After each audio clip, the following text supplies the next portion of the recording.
ہوگا، عام آدمی کو میدان میں آنا ہوگا اور پی ڈی ایم ان کی قیادت کرنے اور ہر محاذ پر ان کے ساتھ شانہ بشانہ بلکہ آگے ہو کر اس محاذ پر لڑنے کے لیے تیار ہے، اور اس کے لیے ہم اپنی تنظیموں کو باقاعدہ ہدایات دے رہے ہیں۔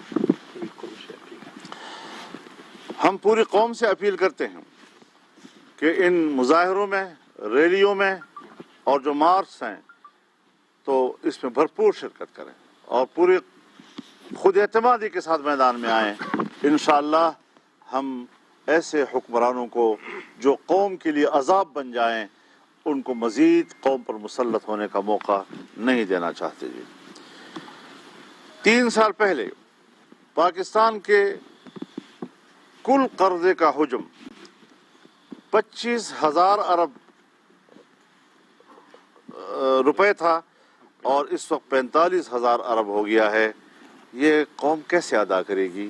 قوم کے بچے کس طرح اس کے متحمل ہوں گے کہ ہم 3 سال پہلے ملک کا معاشی گروتھ یعنی سالانہ ترقی کا تخمینہ 5.8% تھا اور اب ہم منفی میں جا رہے ہیں۔ تو ایسی حکمرانوں کو جو جعلی بھی ہیں اور نااہل بھی ہیں، نالائق بھی ہیں، کرپٹ بھی ہیں، تو ان کو قوم پر مسلط ہونے کا مزید کوئی حق حاصل نہیں ہے۔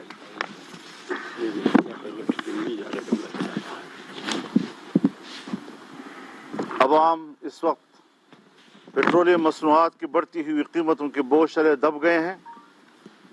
حکومت نے 4 ماہ میں 8ویں بار پیٹرولیم مصنوعات مہنگی کی ہیں۔ 15 جون کے بعد اب تک پیٹرولیم مصنوعات 30 روپے سے 30 روپے 70 پیسے فی لیٹر بڑھا دی گئی ہے۔ اب 30 روپے یکدم ایک دن کے اندر بڑھا دینا، یہ قوم کے ساتھ ظلم کے علاوہ اس کو اور کیا نام دیا جا سکتا ہے؟ حکومت ملک اور قوم کے مفادات کے تحفظ کی بجائے IMF کے مفادات کی چوکیداری کر رہی ہے۔ ہمیں غلام بن کر عالمی اداروں سے بات نہیں کرنی چاہیے۔ ایک آزاد قوم کی حیثیت میں ہمیں عالمی اداروں کے ساتھ بات کرنی چاہیے۔ ہم اس وقت 22 سے 25 کروڑ کی ایک بہت بڑی قوم ہے، ایک پاکستانی قوم، اور لیکن اس کی قیادت جو ہے وہ غلامانہ ذہنیت کی ہے، تو پھر آخر عوام کے مفادات کا تحفظ کون کرے گا؟ اس کے لیے ہم نے میدان میں نکلنے کا فیصلہ کیا ہے اور عوام کو اپیل کی ہے کہ وہ میدان میں آئیں۔ پی ڈی ایم انشاءاللہ آپ کے ساتھ قدم بقدم ہے۔ وزیر خزانہ بھی نہیں ہے، اس وقت ختم ہو چکی ہے۔ حکومت نے ملک کو IMF کے لیے جیسے چراگاہ بنا دیا ہے۔ بہت تر لقمہ ہے، جب وہ چاہیں ہمیں چبا کر نکل جائیں۔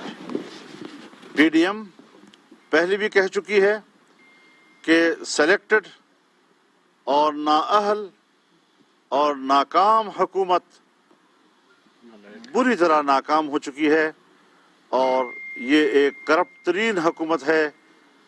عوام یہ ضرور سوال کرے گی کہ اس میں آخر قصور کس کا ہے؟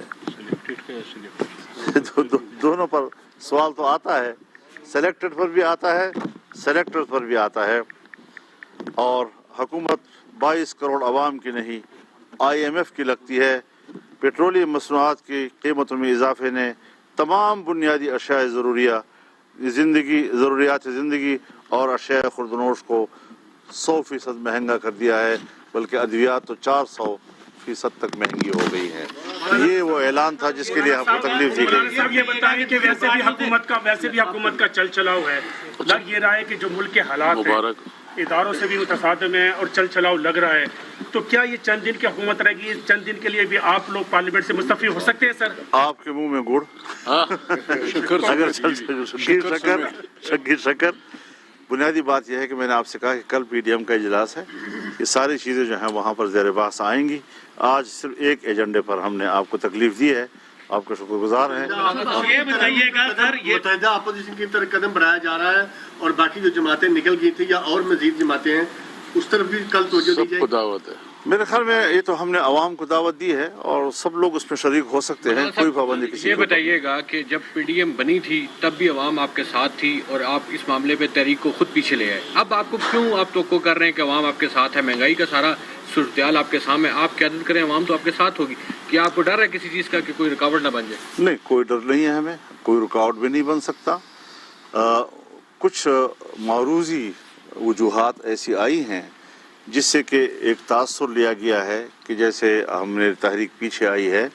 वो जो मारूदी वजूहात होती हैं, जब वो वक्त गुजर जाता है तो लोग फिर उन मारूदी वजूहात की तरफ नहीं देखते, आपकी कारकर्दगी पर सवालात उठाते हैं।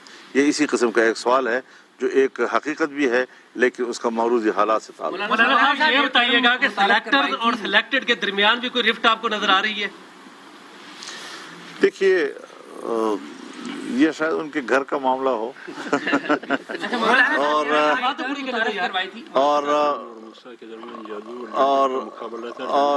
और फिर उसमें आपको याद होगा कि जहाँ पर जादू बीच में आता है तो फिरौन के जादूगर और मूसा अलैहि सलाम के डंडे के बीच में जब मुकाबला हुआ तो डंडा ही जीता है ना।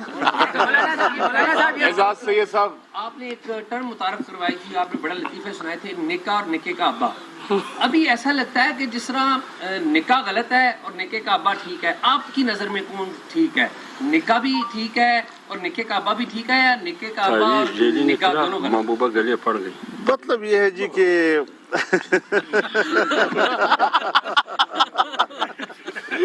मतलब ये कि महबूब मेरे कदमों में। हाफिज हम्दुल्ला साहब ने बहुत अच्छा जुमला दिया है कि तावीज़ जारी निकला और महबूबा गले पड़ गई।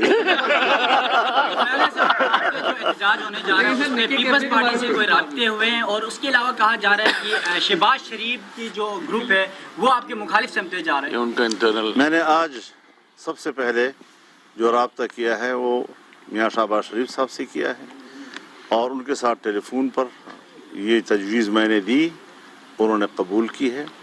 उसके बाद मैंने पीडीएम के तमाम अकाबिरीन से फ़ोन पर बराह रास्त राब्ते किए हैं।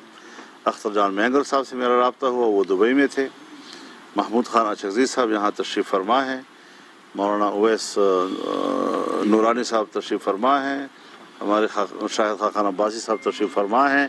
तमाम जमातों के आफ्ताब शेरपौ खान साहब हमारे सीनियर नायब सदर हैं, उनसे मैंने फ़ोन पर बात की।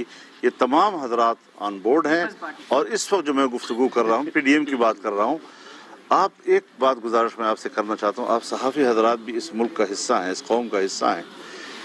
जहाँ एक रुख पर एक इत्तेहाद चल पड़ता है उस पर बार बार एक ऐसा सवाल जो इस वक्त कोई ज़रूरत नहीं महसूस करता, वो सवाल बार बार ज़िंदा करके आप एक कौमी तकसीम का तस्वर क्यों देते हैं? हमने तो अपने जलसों में कौमी तकसीम नहीं देखी। हमारे पास तो कराची में जलसे किए हैं, उसमें कोई हमें कमी नज़र नहीं आई। हमने स्वात में जलसा किया है, हमें उससे ज़्यादा इजाफे के साथ लोग नज़र आए हैं। हमने कल फैसलाबाद में जलसा किया है, भरपूर तारीख़ी जलसा था। तो हमें तो पब्लिक की शराकत में कोई फ़र्क नज़र नहीं आया है। तंजीमी मामलात होते हैं, कहीं पर कुछ एक्शन लिए जाते हैं, सो उन इलेक्शनों को बुरा मनाया गया, वो अपनी जगह पर है, लेकिन हम इस पर बात नहीं करना चाहते। हम इस वक्त पूरी कौम को एक सफ़ में देखना चाहते हैं।